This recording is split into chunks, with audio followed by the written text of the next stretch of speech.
इस वीडियो में हम लोग आर्हेनियस इक्वेशन के डेरिवेशन की बात करने जा रहे हैं। तो डेरिवेशन करने के बहुत सारे तरीके हैं, उसमें से एक जो सबसे सिंपल वाला जो डेरिवेशन है मैं वो आपको बता रहा हूँ। इसके लिए हम लोगों को दो तीन चीज जाननी पड़ेगी। हम लोग को एक चीज जाननी पड़ेगी जिसको हम लोग बोलते हैं मैक्सवेल बोल्ट्जमैन डिस्ट्रीब्यूशन। इसको हम लोग बोलते हैं मैक्सवेल बोल्ट्जमैन, ये दो साइंटिस्ट के नाम है, बोल्ट्जमैन डिस्ट्रीब्यूशन।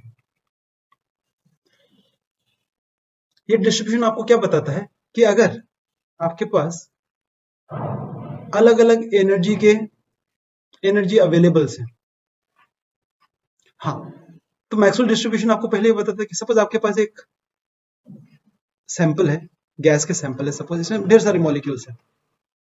हम लोग जब इसको टेम्परेचर मेजर करते हैं, ये थर्मोडायनेमिक्स का कंसेप्ट है एक्चुअली। हम लोग जब टेम्परेचर मेजर करते हैं हम लोग को एक टेम्परेचर मिलता है, लेट्स से 25 डिग्री मिलता है। तो हम लोग को लगता है कि सारे गैसेस, जितने गैस मॉलिक्यूल्स हैं उनका टेम्परेचर 25 डिग्री होगा। एक्चुअली ऐसा होता नहीं है, ये एवरेज होता है। कुछ होते हैं जिसके 25 भी होते हैं, कुछ होंगे जिसके 20 भी होंगे कुछ होंगे आपके 40 के भी होंगे, लेकिन जब सबका एवरेज लेंगे तब वो 25 आता है और आपका जो थर्मोमीटर है वो एवरेज टेम्परेचर को मेजर करता है। तो मैक्सवेल डिस्ट्रीब्यूशन लॉ ये बताता है कि अलग अलग टेम्परेचर पे कितने मॉलिक्यूल्स अलग अलग एनर्जी लेवल को ऑक्यूपाई करेंगे। तो इसके लिए हमारे पास Maxwell distribution law is something like this, n star by n is equal to e raise to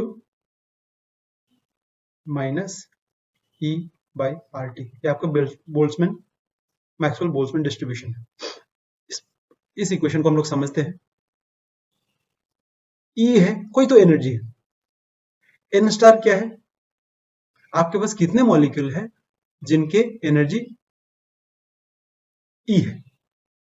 n क्या है, ये आपका total energy, total number of molecules, यानी इतने सारे मॉलिक्यूल्स में से इतने मॉलिक्यूल के पास एनर्जी इतने हैं, और जो बाकी है यानी n माइनस n स्टार जो मॉलिक्यूल्स होंगे उनके पास एनर्जी जो है E से एनर्जी कम होंगे।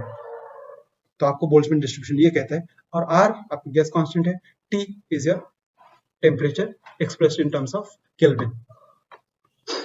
हम लोग पिछले वीडियो में एनर्जी ऑफ एक्टिवेशन को डिफाइन कर चुके हैं। एनर्जी ऑफ एक्टिवेशन क्या है, एनर्जी ऑफ एक्टिवेशन वो मिनिमम एनर्जी है जो आपके पास, आपके रिएक्टेंट के पास हो ताकि रिएक्शन हो। तो हम लोग ये जानना चाहते हैं कि कितने मॉलिक्यूल के पास एनर्जी ऑफ एक्टिवेशन है और बाकियों के पास नहीं है। तो बोल्ट्जमैन डिस्ट्रीब्यूशन को अगर मैं इसके हिसाब से डिफाइन करूं, now I want to find out कितने मॉलिक्यूल के पास एनर्जी ऑफ एक्टिवेशन, तो E की जगह पे E आ जाएगा। तो ये मेरा इक्वेशन क्या हो जाएगा, let's call this n star by nt is equal to e raise to minus EA by RT।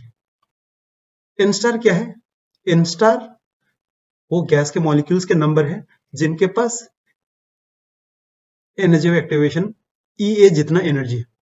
तो जाहिर बात है कि n स्टार जो मॉलिक्यूल्स है उतने रिएक्ट कर पाएंगे।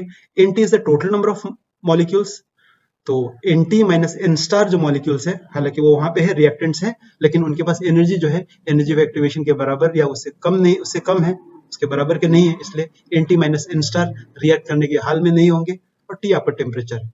तो आपके हालांकि so what this means is, इसका मतलब यह है कि आपके पास nt टोटल मॉलिक्यूल्स है रिएक्टेंट्स के, जिसमें से n स्टार है जिसके पास एनर्जी जो है एनर्जी ऑफ एक्टिवेशन के बराबर है, यानी आपके पास nt में से सिर्फ n स्टार मॉलिक्यूल्स रिएक्ट करने के हाल में होंगे, क्योंकि nt माइनस n स्टार जो है उनके पास एनर्जी जो है एनर्जी ऑफ एक्टिवेशन से कम है, इसलिए वो रिएक्ट नहीं करेगा।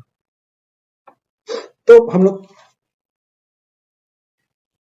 ऐसे लिख सकते हैं कि रेट ऑफ द रिएक्शन किस पे डिपेंड करेगा, वो nt पे डिपेंड नहीं करेगा, वो डिपेंड करेगा n स्टार पे, क्योंकि रिएक्ट तो यही हो रहा है। So rate of the reaction is directly proportional to n star. और n स्टार क्या है, नंबर ऑफ मॉलिक्यूल्स जिनके पास एनर्जी ऑफ एक्टिवेशन EA जितना एनर्जी है।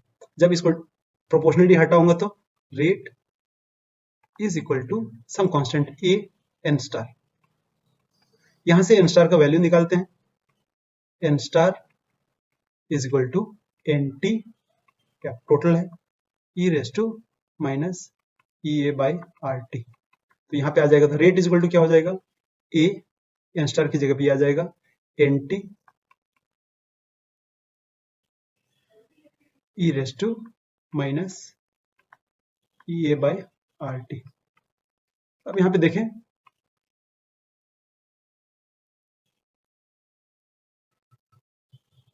ये भी कांस्टेंट है, ये भी कांस्टेंट है, दोनों को मिला के एक कांस्टेंट हो जाएगा। So rate is equal to K is equal to, इस कांस्टेंट को मैं ए मान लेता हूं। ओके, पहले जो इक्वेशन था उसको ए स्टार, कांस्टेंट जो उसको ए स्टार मान लेते हैं, तो A star into N T is another constant is called A, E raise to minus E A by R T. और